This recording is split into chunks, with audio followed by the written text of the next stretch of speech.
and welcome to week 6. I know, I've been baking and showing stuff for 6 weeks now. I mean, there were 2 weeks of Thanksgiving that we don't want to talk about because mommy went a little crazy, a little tired, and a little deprived. So now that we're back at it, and week 6 is going strong, I've already got a plan for this week and next week. Next week's videos are going to be a little bit more intense. I'm going to try and cut them down as much as I can, but there's a lot that goes into tiramisu. Anyway, so this week though is pizza dough because I need to make dinners for my family. This is one of the ways I show them that I love them, is that I continue to cook and bake for them at home. And it's with real ingredients that I know exactly what is going into it, so I can tell them, okay, you can have a 4th or 5th or 6th piece, I don't care.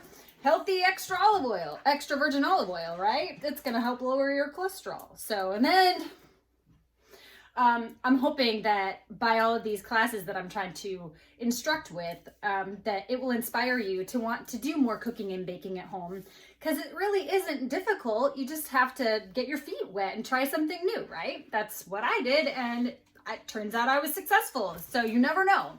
All right, so we have already talked about some doughs that are a main dough. We've already talked about doughs that are a sponge plus a main dough, and we have not yet talked about a dough that is a sponge plus a creaming method plus a main dough. So that one I have a formula for, and it's a sweet dough, and we can get there too. But the sponge plus main dough that we've already done is focaccia. So slack doughs are good doughs that do well with a sponge plus main dough, because what that does is helps to hydrate and activate. Hydrate the flour, activate the yeast, get a great big huge crazy wild yeast colony going on without having to use wild yeast. I mean, you could if you wanted, just to enhance the flavor, but those kinds of fermentations take a lot longer. So for a sponge plus main dough, we use commercial yeast, active, dry, or instant, and then we just let that hydrate. We let the yeast activate.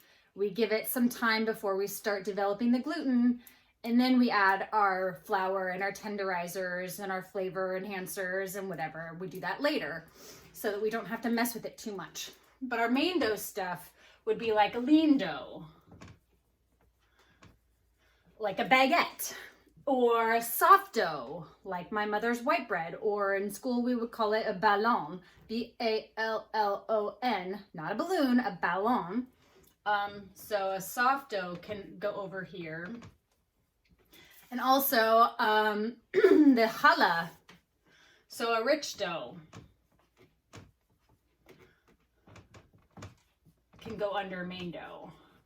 And this is because we want to start developing the flavor earlier than we want to start developing the gluten. So on the main doughs, where we just have one dough, that dough is going to be enhanced and enriched with fat or with just the flour. But this one, we want to enhance it with hydration. So we want to get it started earlier than we want to start developing the gluten. So pizza dough. I have made this recipe so many times, but I still have to go back and check my book every now and then. So I believe the sponge is going to be, we used cake yeast in school, and I think it was 1/2 ounce of cake yeast, which equates to 1/4 ounce of active dry, which would be a little less than 1/4 ounce of instant. So 1/2 ounce. So we'll do 1/4 ounce of active.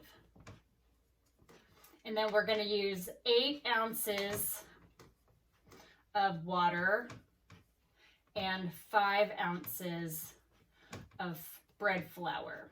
Okay, we're gonna mix that in a bowl, cover it, and actually, because I'm late on time, I should have done this last night and I didn't, because longer fermentations develop better flavors and textures. I learned that with the focaccia because I did one with an overnight sponge and then I did one with a same day sponge, and the overnight one just turned out better. So that's going to be our sponge, and then when we mix it with our main dough later this evening, we're going to add 4 ounces of buttermilk. I know, what's buttermilk doing in pizza dough?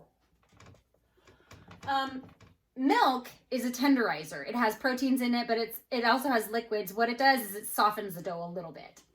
And then we're gonna add 1 tablespoon of honey,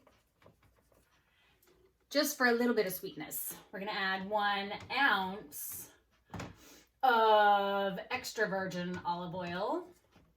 And we're gonna add how much flour? 11 ounces of bread flour. And last to go on is our flavor enhancing, our salt, because we don't want our salt to touch our yeast, because think of a snail. If you put salt on a snail, it's gonna kill it. So don't put your salt directly on your yeast sponge. So 2 teaspoons of salt. And then what we could do is, because I'm pressed for time, I'm actually gonna make this, sit it out on the counter for 2 hours. 2 hours, I know. Have you ever let it sit out for 2 hours? I'll show you what it looks like. And then I'm gonna and then I'm gonna mix this after that. And then after I do the mix, then I'm gonna cover it and put it in the cooler, because when I want to use my dough for pizza, shaping it becomes a little bit easier when it's a little bit cold. So that is where we're headed. And when we get to the next step, we'll just go from there. And one thing I forgot about pizza dough is that this particular recipe is a thin crust. So when I'm rolling it out, yes, I know how to toss it up in the air, but that makes a mess. And I'm trying to minimize my messes, especially in my home when I can't control them. So I'm gonna do it on the counter. I'm just gonna use my fingers, much like the method that I used for walking out the dough with the focaccia from the center out. I'm kind of gonna do that so that the edges on the outside are a little bit thicker than what's on the inside. I'm gonna lay it out on parchment, and again, we'll get there when we get there. But this is not like, I like my pizza to be crispy on the crust, and I like my toppings to be bubbly, crispy, hot. So this is not like a deep dish pizza. This is not like super bready pizza. This is full of flavor. It's got a lot of hydrated air pockets, if you will, in the dough. It's got a crunchiness. It's got a chewiness. It's one of my family's favorites. I mean, I had to really turn them onto it after I discovered I could make it, and it was great. They were still used to the bready pizza that I would make before on perforated pizza pans. And now I just use my stone on parchment and I shove it in with my peel, and then, well, I'll get to the method when we're baking, but my children can't stop eating this stuff. And I make a pesto sauce, so I make some of the pizzas with just red sauce. I make some of them with the pesto sauce.